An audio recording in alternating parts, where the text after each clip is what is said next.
नमस्कार दोस्तों, वेलकम आपका मेरे चैनल में।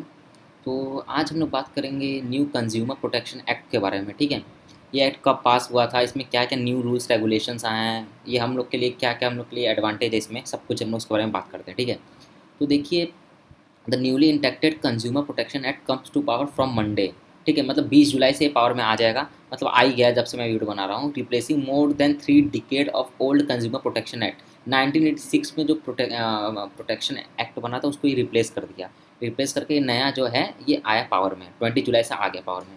ठीक है, अब देखिए ये क्या है।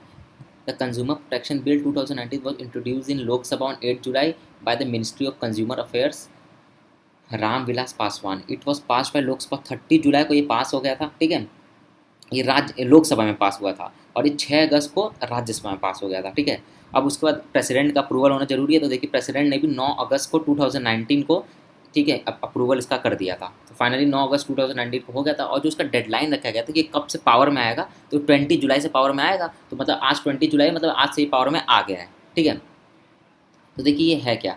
The new consumer protection act seeks to revamp the process of administration and settlement of consumer dispute with strict penalties including jail term for adulteration and misleading ads by form. बहुत अच्छी चीज़ ये किया है। देखिए इसमें क्या है कि आप देखिए इसमें बहुत सारे चेंजेस किए गए। देखिए पहला क्या है कि सबसे पहले ये पूरे जो सिस्टम का हैंडल करने का पूरा सिस्टम था, जो इसका हैंडल करने का, पेनाल्टी का, एडमिनिस्ट्रेशन का, आप किसके पास जाके केस करेंगे, आपको सुनवाई कौन करेगा, और जो ई कॉमर्स साइट है उस पर बहुत ज़्यादा झमेला झोल होता था ना, तो वो सब के लिए बनाया गया है। और ये पूरा के पूरा इसको 986 है ना, इसको पूरा एकदम दूसरी तरीके से नए सिरे से इसको लागू किया गया है। देखिए इसमें क्या है, इसका पूरा एक एक चीज़ जानते हैं डिटेल में। ये देखिए, the consumer protection act 2019 comes into force from 20 July with its silent feature including the establishment of Central Consumer Protection Authority to promote, protect and enforce the right of consumers। ठीक है, तो देखिए ये क्या है, इसमें सबसे बड़ा जो चेंजेस है वो ये आया है कि देखिए इसमें CCPA का इस्टेब्लिशमेंट किया गया। अब देखिए CCPA है क्या, सेंट्रल कंज्यूमर प्रोटेक्शन अथॉरिटी। तो ठीक है, देखिए ये क्या है कि ये आपका एक तरह का पूरा ग्रुप टाइप का बनाया गया है। ठीक है, जिसके अंदर आपके जो मिनिस्टर्स होंगे, जिसके अंदर यूनियन मिनिस्टर्स आपके, जिसके अंदर यूनियन मिनिस्टर्स होंगे और आपके एक्सपर्ट्स होंगे। ठीक है, जो एक्सपर्ट्स होंगे, तो उन लोग क्या करेंगे, कोई भी आप अगर वायलेशंस किसी भी चीज़ का होता है तो उस पर वो कोई भी आपका वायलेशंस होता है किसी भी कंज्यूमर्स का, कोई भी सिटीजन्स का कोई भी वायलेशन अगर होगा, तो वो उस पर तुरंत इन्वेस्टिगेट करेंगे। CCPA will be in power to conduct investigation into violation of consumer rights and institute complaint prosecution order recall of unsafe good and services order discontinuance of unfair trade practice and misleading advertisement. ठीक है, तो देखिए इनके पास क्या क्या चीज़ रहेगा। कोई भी अगर गलत तरीके का एडवर्टीजमेंट कर रहा है, ठीक है, अनफेयर ट्रेड प्रैक्टिस कर रहा है, ठीक है, अनसेफ गुड एंड सर्विसेज कर रहा है, कोई गलत सलत माल आपको भेज दिया, कोई डेंजरस गुड कोई भेज दिया, कुछ भी आपको कुछ अजीब सा चीज़ भेज दिया, कोई गलत चीज़ आपको भेज दिया, कोई अजीब सा एडवर्टीजमेंट, मतलब जो से इसमें लिखा हुआ है, ठीक है, ये सब चीज़ कर रहा है, तो इनके पास पूरा ये तुरंत क्या कर सकते हैं, उस पर तुरंत पेनाल्टी लगा सकते हैं। तुरंत जो भी मैन्युफैक्चरर है या जो भी प्रोवाइडर आपको दे रहा है उस पर तुरंत ये पेनाल्टी लगा देंगे, तुरंत वो एडवर्टीजमेंट को तुरंत बैन करा सकते हैं। ठीक है, तुरंत। और ये चीज़ सबसे अच्छी चीज़ है कि ये ई कॉमर्स के लिए भी अप्लीकेबल है, मतलब अमेज़ॉन, फ्लिपकार्ट, जेबोंग, दुनिया भर की जो ये सब चीज़ें हैं, ये सब चीज़ों के लिए अवेलेबल। अब हमको मुझे लगता है सबसे ज़्यादा फ़ायदा हम ई कॉमर्स सबसे ज़्यादा फ़ायदा हम लोग को होगा ई कॉमर्स, इसको इंक्लूड कर दिया गया। मतलब कि जो ई कॉमर्स में बहुत ज़्यादा होता है, अमेज़ॉन में, फ्लिपकार्ट में बहुत ज़्यादा झोल होता है, राइट। आप कुछ ऑर्डर के गलत आ गया, ठीक है, आप कुछ ऑर्डर की गलत आ गया, अब पता चला उसको रिटर्न के लिए आपको 1 महीना वेट करना पड़ा, तो ये सब अब नहीं होगा। अब नए नए रूल्स रेगुलेशन, आपको तुरंत आपका एक्शन इस पर होगा, तुरंत एक्शन लेना पड़ेगा उन लोग को। ठीक है, तो ये बहुत ज़्यादा हेल्पफुल है हम लोग के लिए। कुछ भी गलत करते तुरंत पेनाल्टी इन लोग पर लगेगा, तुरंत। ये पूरा नया रूल बनाया गया है। E commerce platform have to acknowledge the receipt of any customer complaint within 48 hours and redress the complaint within 1 month from the date of receipt under this act. देखिए इसमें क्या बताया गया है, बहुत अच्छा है। 48 घंटे के अंदर अंदर आप जो भी कंप्लेन किए हैं उसको, जो ई कॉमर्स वाला है, ई कॉमर्स प्लेटफॉर्म है, अमेज़ॉन, फ्लिपकार्ट, जो भी, उनको उनको 48 आवर्स से अंदर अंदर एक्नॉलेज करना पड़ेगा रिसीट। ठीक है, उनको देखना पड़ेगा, देखना पड़ेगा, उस पर एक्शन लेना पड़ेगा 48 आवर्स के अंदर अंदर। और इसका सॉल्यूशन 1 मंथ के अंदर अंदर हो जाना चाहिए, एकदम स्ट्रिक्ट रूल बोल दिया है। ठीक है, 1 महीने के अंदर अंदर आप जो भी आपको प्रॉब्लम है उसका सॉल्यूशन हो जाना चाहिए। ठीक है, ये इसमें साफ साफ बताया गया है इस ई कॉमर्स कंपनी के लिए, क्योंकि बहुत बड़ा ई कॉमर्स में मैंने बताया बहुत ज़्यादा प्रॉब्लम अब तक होता है कि आप कुछ रिटर्न करिए, आपको कुछ प्रॉब्लम है तो एक एक दो दो तीन तीन महीना लग जाता है, आपको प्रॉब्लम ही नहीं सॉल्व होता। लेकिन अब डेडलाइन दे दिया भैया कि 1 महीना मैक्सिमम है, उससे ज़्यादा आप टाइम नहीं ले सकते, ठीक है। और देखिए new act introduce the concept of product liability and bring with in its scope the product manufacture the product service provider and product seller for any claim for compensation, ठीक है।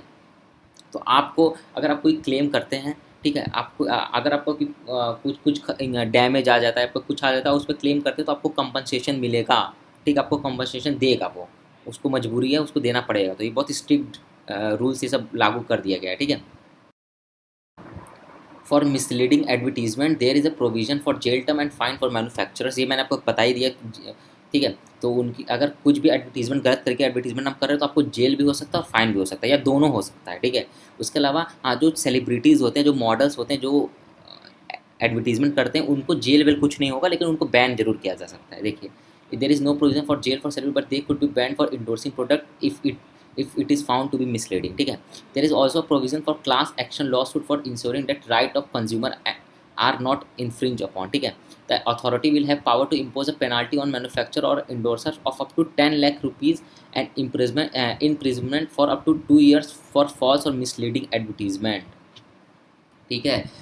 अगर अगर आप कुछ भी अगर आप कोई भी नकल वकल करते हैं, कोई भी अगर मैन्युफैक्चरर नकल वकल कर रहा है तो उसके लिए स्ट्रिक्ट लॉ है, सबसे पहली बात। दूसरी चीज़ क्या इसमें बताया गया है कि अथॉरिटी के पास पूरी पावर होगी कि आपको वो 10 लाख तक का आपके ऊपर वो लगा सकते हैं, फ़ाइन लगा सकते हैं, और 2 साल तक की सज़ा हो सकती है अगर आप कुछ भी फालतू एडवर्टीजमेंट किए तो, गलत फालतू फेक एडवर्टीजमेंट कुछ भी कर दिए तो ऐसा हो जाएगा, ठीक है। और पता है ये पूरा जो लॉ में एक चीज़ बहुत अच्छा रिफॉर्म किया गया है कि आप जो लीगल एक्शन आप ले सकते हैं ना, आपके खिलाफ कुछ भी गलत हुआ तो आप तुरंत पहले लीगल एक्शन पहले भी ले सकते थे, लेकिन बहुत टाइम उसमें लगता था। अब क्या है ना कि आप ऑनलाइन सबसे पहले आप कर दे this there are provision for filing complaint electronic online, मतलब आप ये है ऑनलाइन से पेपर फाइल कर सकते हैं, ठीक है। ऑनलाइन फाइल करेंगे और पता है जो आपका सुनवाई होगा वो बहुत जल्दी होगा, मतलब जो लीगल एक्शन है ना वो सब बहुत जल्दी होगा, बहुत स्ट्रिक्ट एक्शन होगा आपके साथ। जो मैन्युफैक्चरर है जिसके खिलाफ आप कंप्लेंट करो, बहुत एक्शन बहुत जल्दी होगा,